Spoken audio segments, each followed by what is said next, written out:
पुरी के राजा पुरुषोत्तम देव बहुत धार्मिक और प्रतापी राजा थे। उनका विवाह कांची की राजकुमारी पद्मावती से तय हुआ था। लेकिन जब कांची के राजा को पता चला कि पुरी के राजा साल में एक बार रथ यात्रा के दौरान प्रभु के रथ के आगे झाड़ू लगाने का काम करते हैं, तो उन्होंने विवाह से मना कर दिया और कहा, मैं अपनी पुत्री का विवाह किसी झाड़ू लगाने वाले से नहीं करूंगा। ये बात राजा पुरुषोत्तम देव को बहुत बुरी लगी। उन्होंने इसे अपना नहीं बल्कि भगवान जगन्नाथ का अपमान समझा। गुस्से में आकर राजा ने कांची पर आक्रमण कर दिया, लेकिन पहली बार में वे युद्ध हार गए।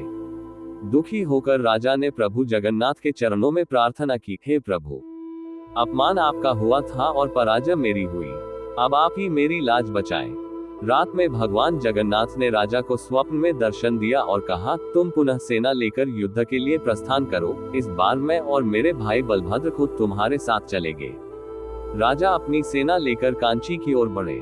राजा की सेना से बहुत आगे दो सुंदर योद्धा घोड़ों पर सवार होकर जा रहे थे। एक काले घोड़े पर स्वयं जगन्नाथ जी और दूसरे सफेद घोड़े पर बलभद्र जी।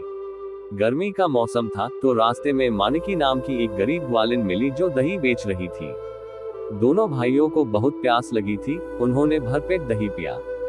जब मानिकी ने पैसों की मांग की, तो जगन्नाथ जी ने कहा, हमारे पास पैसे नहीं है, पीछे राजा की सेना आ रही है, तुम उनसे पैसे ले लेना। प्रमाण के तौर पर प्रभु ने अपने हाथ की रत्नजड़ित अंगूठी उतारकर उस ग्वालिन को दे दी। जब राजा पुरुषोत्तम देव वहां पहुंचे, तो ग्वालिन ने उनकी सेना को रोका और अंगूठी दिखाकर अपने दही के पैसे मांगे। राजा ने जैसे ही वह अंगूठी देखी, वे दंग रह गए। वह कोई साधारण अंगूठी नहीं, बल्कि मंदिर में भगवान जगन्नाथ जी की उंगली में सजने वाली खास मुंदरी थी। राजा की आंखों में आंसू आ गए। वे समझ गए कि स्वयं प्रभु और उनके भाई बलभद्र युद्ध के मैदान में उनसे आगे चल रहे हैं।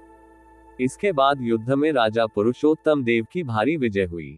जीत के बाद राजा ने राजकुमारी पद्मावती से विवाह किया और उस ग्वालिन मानिकी के नाम पर उस जगह का नाम मानिकपट्टना रख दिया, जो आज भी ओडिशा में मौजूद है। जो इंसान अपने अपमान की चिंता छोड़कर ईश्वर के सम्मान की रक्षा करता है, ईश्वर स्वयं उसके सेनापति बनकर उसकी ढाल बन जाते हैं।